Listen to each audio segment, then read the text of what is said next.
Listo. Bueno, como la mayoría ya de ustedes saben, vamos a hablar de las excepciones en Java y pues haciendo énfasis en cómo se deberían manejar en Serenity BDD. ¿Qué vamos a ver en esta hora? Primero vamos a ver un tema general de lo que son las excepciones en Java. En un segundo punto donde vamos a ver cómo se manejan las excepciones y las categorías de excepciones dentro de una automatización con Serenity BDD. Un ejemplo para que vean cómo se verían los reportes.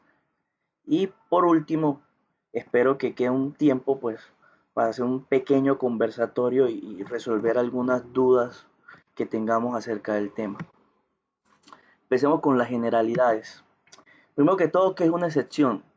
Realmente una excepción simplemente es un evento que ocurre en el programa, ya que el flujo normal que debe llevar este programa no se está cumpliendo. Pero ¿qué pasa cuando ocurre durante una ejecución? Pues estos eventos, tratando o haciendo alusión de las excepciones cuando hablamos de eventos.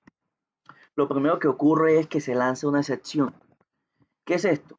Es simplemente que en el método donde ocurre este evento, eh, cuando ocurre, lo primero que hace el evento es generar o construir un objeto llamado objeto de excepción, el cual contiene diversa información. Entre estas está el tipo de excepción y el estado del programa al momento de ocurrir dicha excepción. Y cuando genera ese objeto se lo pasa a algo conocido como sistema de tiempo de ejecución. Cuando el método le pasa ese objeto, el tiempo, al sistema de tiempo de ejecución, él lo que empieza a hacer es una búsqueda de un manejador de excepción, para lo cual él empieza a revisar la pila de llamados en forma inversa hasta encontrar un manejador de excepción. Aquí ya lo podemos ver en un ejemplo donde la clase principal inicia la ejecución invocando un método el cual tiene un manejador de excepción, pero obviamente ese método lo que hace es llamar a otro método que no tiene un manejador de excepción, que a su vez llama a otro método, donde al final ocurre un error o una excepción. Ahí en ese instante este método lo que hace es que construye, como mencionamos, el objeto de la excepción con una información importante y se lo pasa al sistema eh, de tiempo de ejecución, que empieza a revisar el llamado de forma inversa. Entonces empieza como a devolverse método a método buscando un manejador. En este caso se devuelve un método, ve que no tiene un manejador de excepción, sigue al siguiente método en el cual hay un manejador de excepción y hasta ahí llega. Ahora, ¿qué ocurre? Ya eso depende de cómo se maneje la excepción, porque dependiendo de eso yo puedo decidir si mi programa falla, para o si toma un camino alterno. También es importante hablar del requisito de captura o de especificación. Esto quiere decir que algunos tipos de excepciones que vamos a ver ahora más adelante tienen que cumplir, digamos, con este requisito, que es o lo capturo o especifico que se puede lanzar un tipo determinado de excepción. Entonces, si yo lo quiero capturar, lo que tengo que hacer uso es de un try y catch. En el bloque try va todo lo que yo intento hacer y el catch es el que captura un tipo determinado de excepción. Si yo no quiero hacer un manejo de excepción, yo lo que puedo hacer es especificar que un determinado método puede o no lanzar un tipo de excepción. Y para eso se utiliza este tipo o esta palabra reservada, throws. Como mencioné, esto aplica a ciertos tipos de excepción, no a todos. Aquí vemos, digamos, un ejemplo de un bloque try y catch. Y acá un ejemplo de cómo yo manejo la especificación a través de la palabra reservada throws. Como vamos a ver ahora más adelante, si ustedes crean un método en Java y ponen dentro del método solamente esto, el compilador no les va a obligar a cumplir con esto.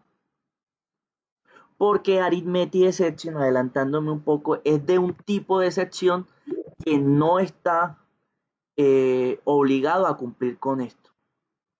Listo, pero digamos que para que no lo tomemos con este Arithmetic Exception, sino con alguien o con un tipo de excepción que el compilador sí los obligaría. En ese caso, por ejemplo, es un SQL Exception. Si tenemos un método y por dentro utilizamos alguna clase que nos permita hacer una consulta en lenguaje SQL, el compilador nos va a obligar y nos dice, usted tiene que hacer dos cosas, o mete eso dentro de un try catch o especifica con la palabra throws que este método puede lanzar un SQL exception. Quiero hacer aquí, digamos, un zoom a lo que es el try catch porque ha cambiado un poco a partir de Java 7. ¿Qué cambió? A partir de Java 7, los cache pueden manejar una o más tipos de excepciones, como se muestra aquí. En este caso, este manejador puede manejar o este tipo de excepción o este.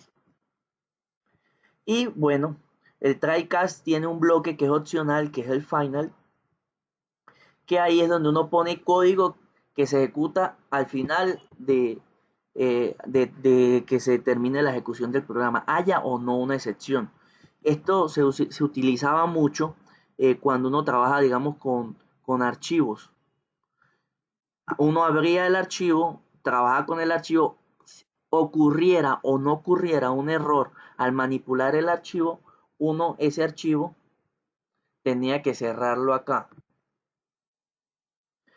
Este bloque, como digo, es opcional y a partir si no estoy mal, de Java 7 también eh, puede omitirse cuando se trabajan con este tipo de objetos que son cerrables, por decirlo así, porque ya hay una nueva forma de hacerlo que es con el try y especificando entre paréntesis el recurso que debe cerrarse al finalizar la ejecución. Entonces, este tipo de try, lo que uno hace es que dentro de los paréntesis crea un objeto cerrable, por decirlo así, lo trabaja y Java automáticamente cuando termina la ejecución de este código, sabe que este recurso lo tiene que cerrar.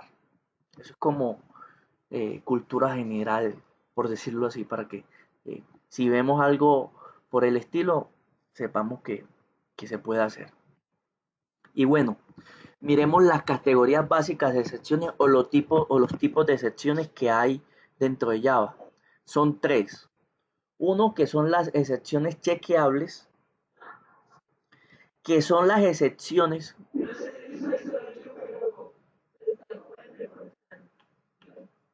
Hola, ¿ya me escuchan? Listo. Mencionaba que hay tres tipos de secciones o categorías de secciones en Java. Una son las excepciones chequeables, que son las excepciones que un aplicativo bien escrito debería anticipar y recuperarse a estas excepciones. Y este tipo de excepciones son las que están sujetas al requisito de captura o especificación. En términos generales, son todas las excepciones que hay en Java, a excepción de los errores, que la clase padre de los errores se llama error, o las excepciones en tiempo de ejecución, cuya clase padre es runtime exception. Y de esas dos es que se desprenden los siguientes tipos. Uno que son los errores. que son excepciones que por lo general suelen suceder de cosas externas a la aplicación. Y obviamente que es difícil para la aplicación prever ese tipo de cosas y anticiparse. Por ejemplo, una aplicación que va y lee en un disco duro y digamos que yo la instalé en mi equipo y tengo dos discos duros y uno de ellos está dañado y mi aplicación quiere acceder a ese disco duro que está dañado para escribir algo. Obviamente no va a poder porque el disco duro está dañado y es algo externo a la aplicación y que la aplicación, digamos, no tenía cómo saber de que le van a poner a escribir en un disco externo que está dañado. Eso podría generar un error. Y el otro tipo son las runtime exception, que son excepciones en tiempo de ejecución. Son excepciones o condiciones excepcionales que obligan a la aplicación a fallar y que por lo general son cosas internas a la aplicación. Entonces vean que los errores son cosas externas y los de tiempo de ejecución son cosas internas, pero que son difíciles de anticipar y recuperar. Por lo general son errores de programación propios de los desarrolladores. Un ejemplo muy sencillo es una división por cero, que era el caso que veíamos en el ejemplo de try catch, o por ejemplo un método que recibe un objeto y por dentro de ese método él manipula el objeto llamando a algunos métodos de ese objeto que yo le paso. Pero si yo cometo el error de pasarle un null, en algún caso, pues cuando ese método tome el objeto que está nulo y quiera acceder a uno de los métodos del objeto nulo, pues va a generar un null pointer exception, que es una subclase de runtime exception. Aquí podemos ver la jerarquía de excepciones en Java. Como todos saben, la clase padre de todas es Object. Luego hay una clase que es como la clase padre de excepciones y errores. Y tenemos las excepciones. ¿Por qué está en azul? Porque este es el primer tipo. Son todas las excepciones, que son las chequeables. Están las IO exception, la SQL exception. Pero dentro de las excepciones hay un subgrupo que ya representa, digamos, otra categoría en sí, que son las runtime exception. Entre ellas está el null pointer exception y tienen muchas otras, al igual que esta.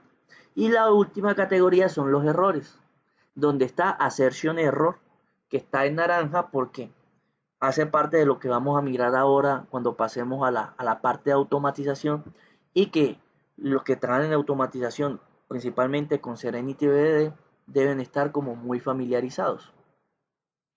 Y vean que aquí hay un error que es IO error, que es el que puede darse con el ejemplo que les mencionaba. Y bueno, entremos un poco a la parte de la automatización. ¿Cuál es el contexto? El que les mencionaba.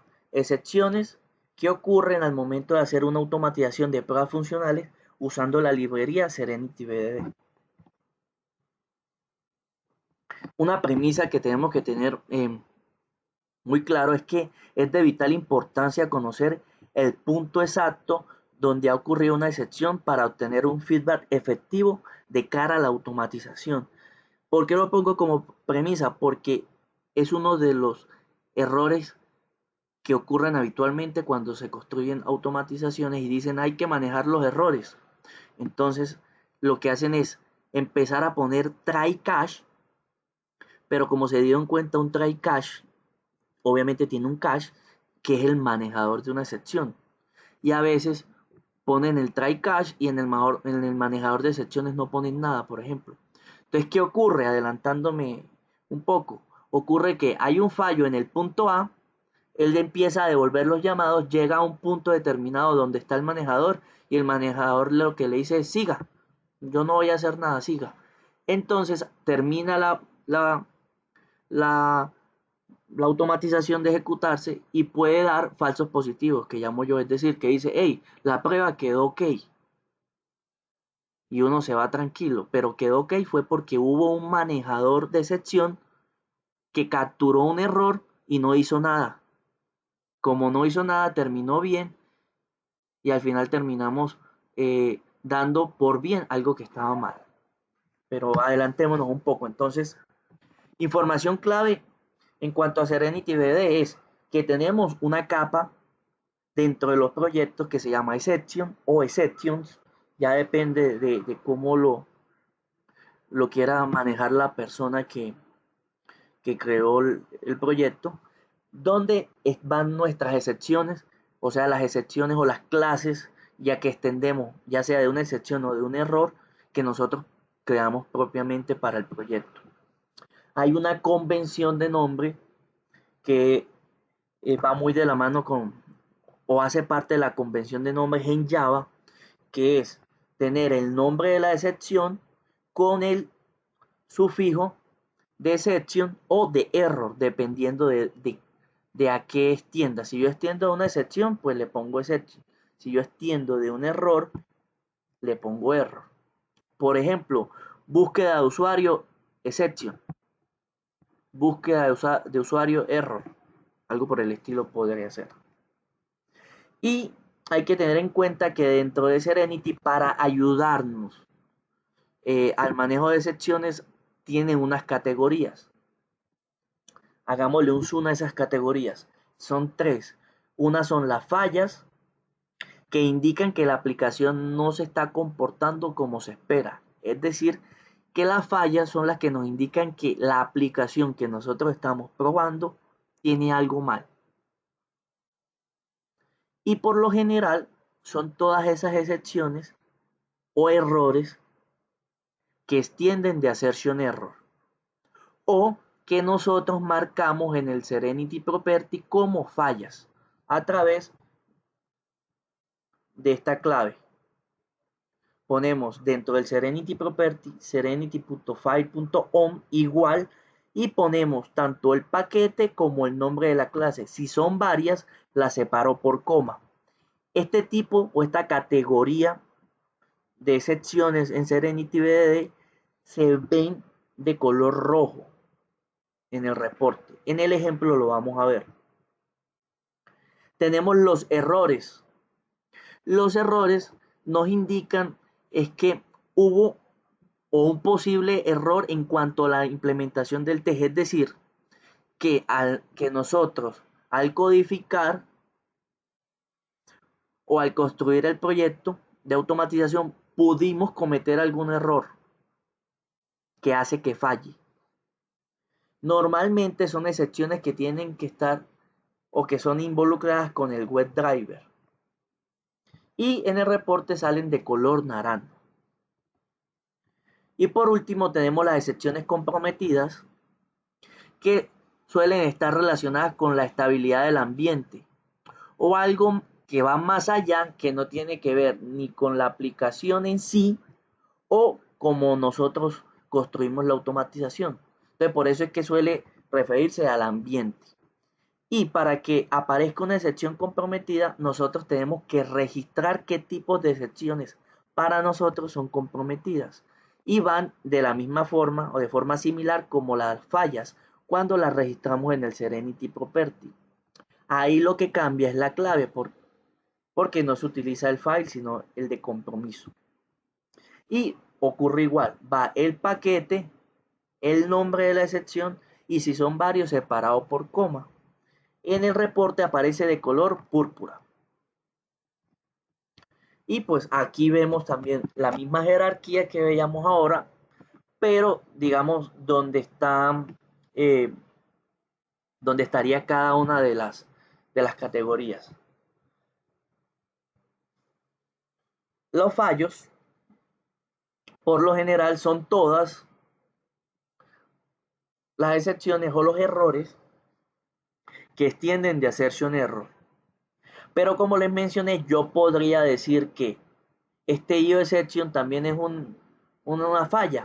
¿Cómo? Registrando esta excepción particular en el Serenity Property. El segundo son los errores que son de color naranja, que por lo general tienen que ver con las excepciones del WebDriver. No quiere decir que sean las únicas, pero por lo general. Y pues aquí está representado. WebDriver exception es hija de un runtime exception. Y por último, las púrpuras, que son los comprometidos, que ya así depende cada uno de nosotros o del equipo, determinando para ellos cuáles son las que son o comprometen el ambiente de la prueba. En este caso, pues como ejemplo puse un SQL exception. Y bueno, vamos a ver un ejemplo rápidamente. Esta automatización es la automatización que yo suelo usar para los ejemplos. Está en GitHub. En mi cuenta. Y es esta, el primerito. Al finalizar la presentación, voy a subir la rama para que quede ahí el ejemplo de las excepciones. En este caso, vean que aquí yo estoy diciendo, hey, si se lanza por algún motivo una excepción en la conexión, yo quiero que me la muestren como que es que el ambiente está comprometido de alguna forma. Y, y también estoy acá implementando 3 escenarios. Uno me va a generar una falla, el otro me va a generar un error y el otro me va a generar un comprometido o una excepción comprometida o que compromete el ambiente, por decirlo así. Listo, entonces el que genera la falla, eh, vamos a ejecutarlo y vamos a ir explicando un poco. Limpiemos el reporte y ejecutemos con Chrome. La que va a generar la falla es porque él va a hacer una verificación para indicar que después de autenticarme yo pude ver el perfil del usuario, por decirlo así, o el home del usuario cuando se autentica. Pero en este caso yo estoy mandando las credenciales erradas para que no se pueda autenticar. Obviamente, para el ejemplo vamos a asumir que todo estaba bien, es decir, las credenciales iban bien, pero el sistema es el que no me está dejando pasar por algún motivo, no está autenticando bien la aplicación como tal, para que tenga sentido, ¿no? Porque si es un problema de datos, obviamente no es problema de la aplicación. En este caso, asumamos que la contraseña está bien. Es decir, yo puse mi contraseña bien, pero él siempre me está mostrando que el usuario o la password está mal, porque la aplicación en sí está mal, para este ejemplo. En el segundo caso es un error porque por X o Y motivo no están no está construir la automatización de una forma en que está generando un timeout.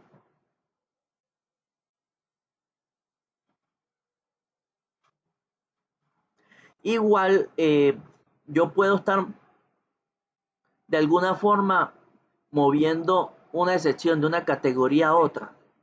Recuerden que yo puedo especificar qué secciones para mí son fallas o qué secciones para mí son comprometidas. Y por último, el que me genera la comprometida, yo lo que estoy haciendo es que estoy simulando, por ejemplo, que estoy revisando antes de empezar con la automatización una conexión, por ejemplo, a una base de datos, a un servidor X. Pero por algún motivo ese servidor no está disponible, por lo cual me genera una excepción de conexión. Si se dan cuenta, bueno, aquí voy a hacer un paréntesis antes de mostrarle el reporte, vamos a que él vaya generando el reporte mientras les muestro lo que yo les mencionaba. Si yo quito esto,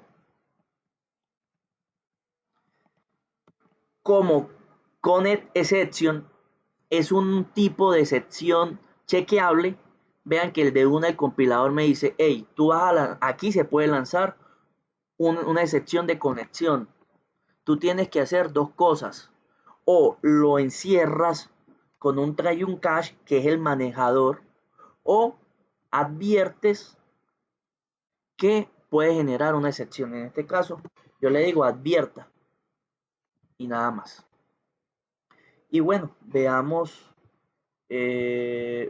acá rápidamente. el reporte. Yo acá tengo un problema que él no me quiere abrir esto con doble clic, entonces vámonos donde está este directorio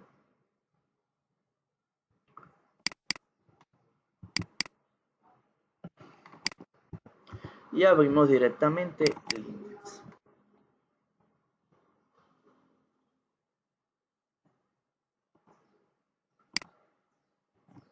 Me está cargando el reporte y me deben aparecer tres colores. Aquí están. Entonces ya yo sé, uy, un 33% de las fallas tienen que ver con que la aplicación no está comportando como debería ser. O un 33% quiere decir que de alguna forma yo pude cometer algún error al construir la automatización y hay un 33% que me está indicando que lo más probable es que el ambiente esté de alguna forma comprometido.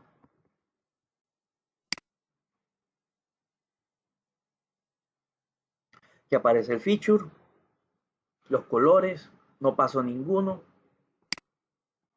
Y bueno, ya lo que se muestra generalmente en un reporte de Serenity eh, no es el caso de la charla. Entonces,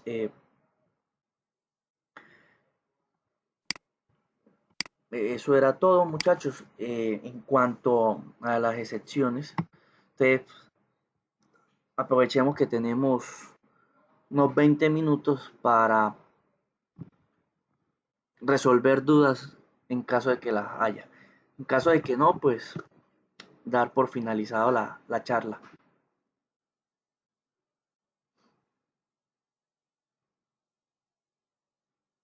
¿Alguno tiene alguna duda?